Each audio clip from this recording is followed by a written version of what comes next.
Hi everyone, this is me MS Govind अशल बुटी and too much cuteness के साथ आपकी खिदमत में लेकर आया हूं जी बिग बॉस का नई एपिसोड का रिव्यू। इसमें कोई शक नहीं है कि बिग बॉस की तमाम एपिसोड जो हैं वो इंतहाई बोरिंग जा रही हैं। मेरे ख्याल से पिछले 2 सालों की तरह अब का बिग बॉस भी इंतहाई बोरिंग और घटिया कंटेंट के साथ जो है वो अपनी जगह पे कायम दायम है। जरा भी उनको समझ नहीं आ रही उनकी टीम को कि किस तरह से हमने जो एक रियलिटी शो को जो है वो लोगों के दिलों तक पहुंचाना है, क्योंकि इतनी फेक चीजें इस शो के अंदर हो रही हैं, चाहे वो इनके होस्ट सलमान खान की तरफ से हो या वो बिग बॉस की तरफ से हो या उनके कंटेस्टेंट की तरफ से। तमाम का तमाम जो शो है और इसमें मौजूद शो के जो कंटेस्टेंट हैं सभी फेक हैं। ओके जी, हम बात करेंगे। सबसे पहले हमें एमसी की गेम बदलती हुई दिखाई दे रही है। एमसी अब शिव के चुंगल से बाहर निकलना चाह रहा है। एमसी को लगता है कि वो शिव के चुंगल में रहकर अपना पॉइंट ऑफ व्यू नहीं रख सकते और वो इनका इस्तेमाल कर रहा है। इनको उन्होंने एज अपनी आर्मी के तौर पे रखा हुआ है और लीड वो खुद कर रहा है। पहली एपिसोड जैसे ही खुलती है, एपिसोड के अंदर टीना और एमसी आपस में बैठे दिखाई देते हैं, जिसमें टीना फेक आंटी कहती हैं कि मुझे लग रहा था कि एमसी तुम फेक हो क्योंकि तुम कुछ कहते हो और करते कुछ हो। टीना उसको ये वो बात कर रही थी कि जब रूम में लेना था तो इसने टीना से कहा था मैं तुम्हें लूंगा, लेकिन ले किसे लिया था? शालीन को लिया था। तो एमसी को अब जाके लग रहा है कि शालीन को लेने के बावजूद भी शालीन हमारे लिए अच्छा साबित नहीं हुआ। अगर उसकी जगह टीना को लिया होता तो कहीं ना कहीं टीना उन्हें गेम में स्पॉट करती। तो एमसी जो है वो डगमगाता हुआ दिखाई देने लगा हमें और हमने ये देखा। लेकिन एमसी यहां पर अब क्या कह सकते हैं? अगर तो दोस्ती इनकी तरफ से सच्ची थी तो फिर एमसी एक तरफ से बदल क्यों गया, और अगर फेक थी तो फिर तो भाई ये करना बनता ही है। उसके बाद हमें दिखाई देते हैं वहां पर कि टीना और सौंदर्य के दरमियान चीजों को लेकर लड़ाई हुई। एग्जैक्टली, मेजॉरिटी को एग रोल ही चाहिए बिकॉज़ वो ज्यादा टेस्टी होता है। काम करो ना, पराठा बना इसी के ऊपर डाल 10 बजे। अभी प्रॉब्लम क्या हुआ ना कि हम दोनों के लिए पराठे नहीं बचे। I'll give you। अब प्लीज अगली बार मैं खड़ा तो आपने क्यों नहीं बोला दूसरा मत दो? आप उसके प्लेट में डाल रहे हैं। आप 2 डालने वाले। He did not realize, और जब मैं खुद से खाने के लिए मना नहीं होता। खाने पे लड़ाई हुई, हालांकि वो खाने पे लड़ाई नहीं है। मैं आपको बताता हूं लड़ाई टीना की किस बात पे है। अंदर ही अंदर खुन्नस किस चीज की चल रही है। टीना चाहती थी कि गौतम और शालीन इसके रहे कब्जे में। एमसी के ऊपर भी उसने पूरा अपना कब्जा जमाए रखा, लेकिन जिस तरह से सौंदर्य ने गौतम के केस में अभी उसको जाकर खुलकर मदद की है, उसका साथ दिया है, टीना को पूरा यकीन हो गया है कि गौतम अब इससे पास से हिलने नहीं वाला। अगर गौतम इसके पास से हिलता है तो गौतम को ही ऑडियंस गालियां देगी। तो टीना को यह बर्दाश्त नहीं हुआ और वो गई है सौंदर्य के ऑपोजिट अगेंस्ट चली गई और उन्होंने वो अब खानों पे लड़ाई हो रही है। खानों पे तो एक बहाना ही है, अंदर खुन्नस किसी और चीज की है। लेकिन गौतम फेक इंसान, धोखेबाज, डंगर खोता, जो ये लोग फेक स्टोरी यहां पे चलाने आए हैं, वहां पर जब रोटियां पक रही हैं तो बजाय इसके भाई तुम वहां पर बोलो, जब वो लेके जा रहे हैं कि आप एक ही ले सकते हैं, उसके जाने के बाद, उनके रोटी ले जाने के बाद सौंदर्य को कह रहा है कि आप नहीं दे सकती। तो जब वो दे रही है और कोई ले रहा है उस टाइम बकवास करो या पीछे से जाकर रोटी वापस लेकर आओ। तो दूसरे को तुम क्यों कह रहे हो कि दूसरा क्यों गंदा हो जाए? उसके बाद हमने देखा कि एमसी ने जाके डिस्कस किया है शिव से कि शिव देखो, निम्रत हमारी इतनी नहीं हो सकती है, निम्रत को रखना है तो उसको गेम के बारे में समझाओ। तो शिव ने उसको इस बात की तसल्ली दी है कि मैं निम्रत को कभी भी तुम पर ज्यादा प्रायोरिटी नहीं दूंगा, बाद में रहेगा, मेरी पहली तरजीह तुम लोग रहोगे। लेकिन एमसी यहां पर कहीं ना कहीं शिव को अपनी गेम बताना चाह रहा है कि भाई अगर तेरी दूसरों के साथ दोस्ती हो सकती है तो हमारी भी हो सकती है। उस पर सवालात मत खड़ा कर। मेरी गौतम लोगों से बात हुई है, वो भी तुम्हारे बारे में इसी तरह सोच रहे हैं और मेरा भी नजरिया मिलता जुलता है। लेकिन शिव ने एक अच्छे खिलाड़ी की तरह अपना इमेज भी खराब ना करते हुए बड़े ही पक्के मुंह के साथ उसने ये बात सामने रखी कि मेरी तरजीह तुम लोग ही रहोगे। और अभी तक हमें लगता भी है कि अगर घर में पूछा जाता है तो वो अपने ही लोगों को सबसे पहले सेव करेगा। लेकिन वो लोग खुद शिव की बात को मानते हैं, खुद उसको एज लीडर तस्लीम कर चुके थे। इसमें शिव का भी कसूर नहीं है, कसूर ये एमसी, शैतान और गौरी तुम लोगों का खुद गया कि तुम्हें दबने की या दूसरों के इशारों पे नाचने की इतनी आदत है कि वो शिव इजीली कर सका।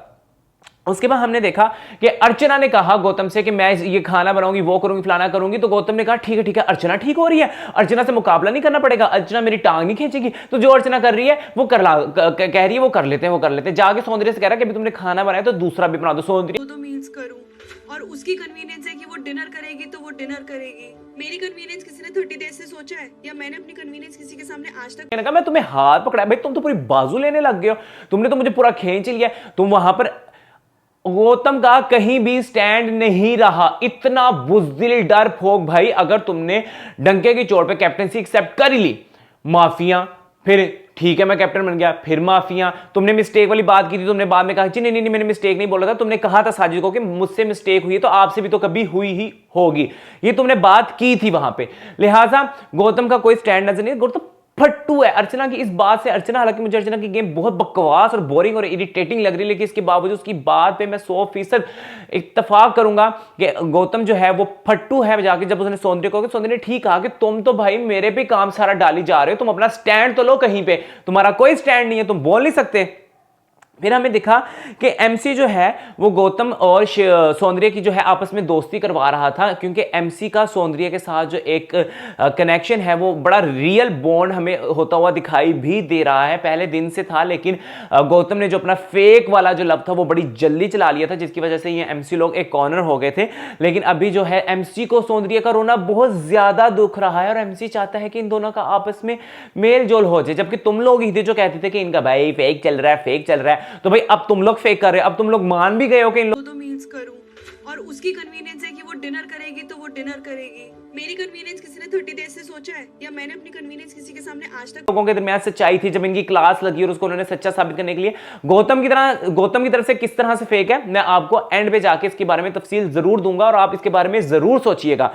आपने देखा कि अब्दू ने बड़े ही चुलबुले अंदाज में प्रोटीन बर्गरी बर्गरी बर्गरी बर्गरी बर्गरी बर्गरी करके उसने जो है वो प्रोटीन का मजाक बनाया, जिसपे शालीन इस वक्त मेरे लिए एक आंटी है, शालीन आंटी ने वहां पर बड़ा ही बाद में गुस्सा दिखाया। पहले तो तुम हंस रहे हो अपनी बेइज्जती पे, तुम उल्लू के पट्टे हंस रहे हो और बाद में तुम्हें बुरा लगा। लेकिन मैं एक बात बताऊं, अंकित कम बोलता है, लेकिन अंकित की जितनी मैनली पर्सनैलिटी और अंकित का जो पॉइंट ऑफ व्यू होता है वो ऑब्जर्वेशन इसका मतलब बहुत अच्छी रखता है। और जब वो बात करता है तो डंके की चोट पे और खड़ी बात करता है, जिसमें दो बातें या दो डबल मीनिंग बात नहीं होती, बड़ी यहाँ लोग यही करना चाह रहे हैं, सीधी जाके लेके कानों पे लगती है। उसने कहा कि भाई तुम औकात पे ना जाओ, बाकी तुमने जो बात करनी है करो। और जब शालीन ने प्रियंका पे जाके जो चढ़ना चाहा, क्योंकि शालीन को दिखाई दिया अच्छा भाई ये तो बड़ा टॉप पे जा रही है, इससे पंगा लेते हैं, इसके साथ पंगा लेंगे तो ज्यादा दिखेंगे।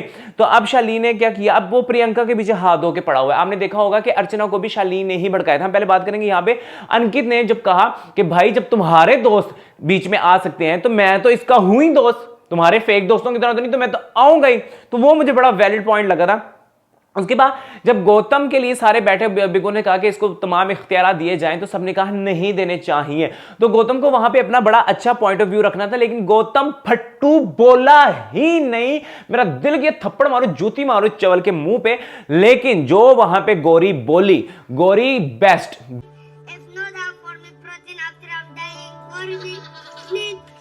बेस्ट रही गोरी। वहां पे गोरी ने कहा कि जब तुम लोग इसके कहने पे खा रहे हो, इसके बनाया हुआ दे रहा है वो जो भी वो तुम खा रहे हो, सब कुछ भूल चुके हो, सफाइयां कर रहे हो, तो ये इख्तियारात भी दे दो, या तो फिर अपने स्टैंड पे रहते हैं। सिर्फ मुझे वहां पे गोरी का पॉइंट वैलिड लगा। गौतम को इख्तियारात मिलने चाहिए थे, मिल जाते तो अर्चना पे पलटी आती, अर्चना को वो करता नॉमिनेट, या अर्चना को सजा मिलती, जो अर्चना ने इतना फजूल हमें भी इरिटेट किया है। हमने देखा कि सौंदर्या ने सबसे पहले जाकर नॉमिनेट किया टीना और निम्रत को। वेल डन, मुझे बहुत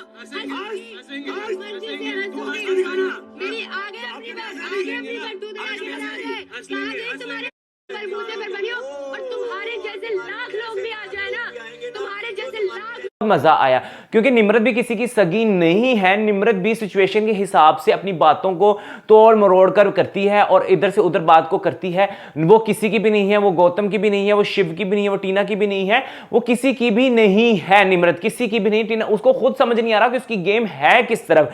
हमें दिखा कि सौंदर्य ने बड़े डंके की चोट पे उन दोनों को नॉमिनेट किया, फिर जा और वो भी करने वाली थी, निम्रत और टीना भी करने वाली थी, इसलिए सौंदर्य ने बेस्ट किया। उसके बाद हमने देखा कि अंकित ने अर्चना को और शालीन को जब नॉमिनेट किया, तो अर्चना ने एक बात की कि भाई दोस्त का बदला ले रहे हो। उसने कहा तुम्हारे पास तो दोस्त भी नहीं है। आय हाय हाय हाय, जूती प्योगे अर्चना के मुंह पे जो अंकित ने मारी है, मुझे देखने में बहुत मजा आया। डंके की चोट पे बनाए ना भाई, मुझे कर ली मैंने उसको स्पेशल पावर ऑलरेडी मिल चुकी है। हाँ तो अभी अंकित का कंटेंट बोरिंग होता है क्योंकि वो एपिसोड के अंदर होता ही नहीं, लेकिन जब वो बोलता है, उससे राय मांगी जाती है, वो इतनी मस्बत और पॉइंट टू पॉइंट जाके वो इतनी अच्छी अपनी राय देता है ना कि बंदा उससे इत्तेफाक करता है। हमें गौरी और वो जो है MC शैतान इकट्ठे बैठे हुए दिखाई दी। मैं आपको शुरू से कह रहा हूं, जो बंदा शैतानी से मंसूब हो उससे आप तुम मिरर में देख लो, तुम्हें रोज मिलेंगे। चलो सही है, अपनी दोस्त की दुश्मनी निकाल ले, बताओ खुद का स्टैंड तो नहीं निकालते हैं। शालीन को मैं ये कर सकती पॉजिटिविटी नहीं। आप लोग कह रहे थे ना कि भाई आपका रिव्यू गलत है, आपका पॉइंट ऑफ व्यू गलत है, वो बड़ा पॉजिटिव इंसान है। अब देखिए उसकी नेगेटिविटी कैसे निकल रही है, जो छुपा हुआ था ना। एक बंदा कहता है कि मेरी शैतान से मैंने जो है वो अपनी निस्बत रखी, तो आप उससे अच्छी कैसे रख सकते हैं तवक्को? मैं तो नहीं रख सकता। तो फिर अब हमने दिखा कि जो वो MC शैतान है वो बहुत ज्यादा जो है वो अब शिव से खिज खा रहा है, और वो चाहता है कि सौंदर्य वगैरह के अगर हम बोल रहे हैं तो ये अगर हम पे सवाल करता है कि तुम लोग अपने दोस्तों से होकर आ रहे हो, तो तुम भी तो अपने दोस्तों के पास बैठे हुए थे जिसमें उसका साथ देते दिखाई दिए गौरी। तो अब इनका जो एक वो था ना ग्रुप गैंग, वो डगमगाता हुआ दिखाई दिया। और गौरी ने ये बात भी की है कि साजिद खान का जो मुझे हर वक्त कपड़े दो, कपड़े दो, कपड़े दो, भाई तुम्हारे कपड़े थोड़ी धोने आई हूं। तो अब चीजें जो है वो सर से ऊपर से गुजरने लगी हैं।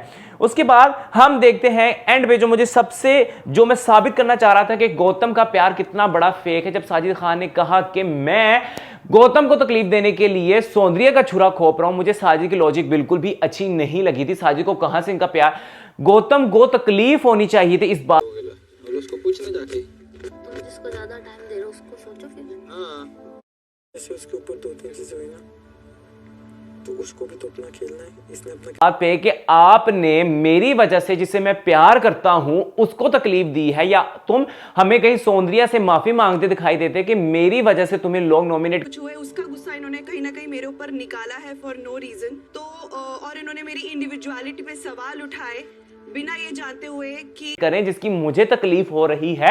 तुम्हारी गेम पर मेरे असरात जो हैं वो दिख रहे हैं और वो तुम्हारे हक में नहीं है। तुम साजिद को कह रहे हो शुक्र है आपने हमारे प्यार को तस्लीम किया, शुक्र है भाई। तुम्हें अपने प्यार को तस्लीम करवाने के लिए क्या किसी के वोट की जरूरत है? मुझे आज भी याद है कि आसिम, रियाज और हिमांशी के कनेक्शन पे बहुत ज्यादा सलमान खान ने गुस्से वाला रिएक्ट किया था कि वो तोड़कर तुम्हारे पास है। उसने कहा कि मैं उससे करता हूं, और वो हमें जेन्युइन लगता था, और बाहर निकल के किस तरह से निभाया। बहरहाल गौतम जनाब खुश है इस बात पे बहुत ज्यादा कि सौंदर्या को उन्होंने हमें इसलिए उन्होंने वोट कर इसलिए निकालने के लिए नॉमिनेट किया कि उनको लगता है कि हमारा कनेक्शन है और मुझे तकलीफ होगी और हम सच्चे साबित हो जाएंगे। भाई फेक है, फेक है, फेक है, फेक है। और पहले मुझे लगता था कि बिग बॉस टीना लोगों को क्यों नहीं करे, क्योंकि मैं बताता हूं अब क्या होने वाला है। टीना, सौंदर्या, गौतम और शालीन ने मिलकर यहां पर जोड़े बनाए। शालीन गौतम को आंखों आंखों में समझाता था और टीना सौंदर्या को। इन्होंने आपस में एक दूसरे के कनेक्शन करवाए कि हम इस तरह सरवाइव कर पाएंगे। अब एक कपल पे जो है सवालात उठे हैं। अब क्या होगा कि वो कपल जो उनका कपल बनाने के लिए साथ देता था, अब वो उनकी असलियत बताएगा। ये थी बिग बॉस की गेम। हाँ अब मजा आने वाला है, कुछ कंटेंट निकलेगा। इन्होंने कुत्तेआली करो ये ना दिया, आखिर में ना लेके जाना इस तरह के घटिया एक रोटी के साथ करते एक्स्ट्रा रोटी लोगों को। आखिर में नहीं बिग बॉस, बस बहुत आपने भी बेगैरती और जाहलियत दिखा दी। अब कुछ अच्छा जो है तर्ज अमल है ना आपकी तरफ से भी दिखना चाहिए। उम्मीद करते हैं जी आपको हमारा रिव्यू पसंद आया होगा। कमेंट सेक्शन में अपनी राय का इजहार जरूर दीजिएगा। हमारे इंस्टा और फेसबुक पे जाके भी आप हमसे राब्ता कर सकते हैं। नए रिव्यू के साथ दोबारा हाजिर होंगे, तब तक ले दीजिए इजाजत। अल्लाह हाफिज।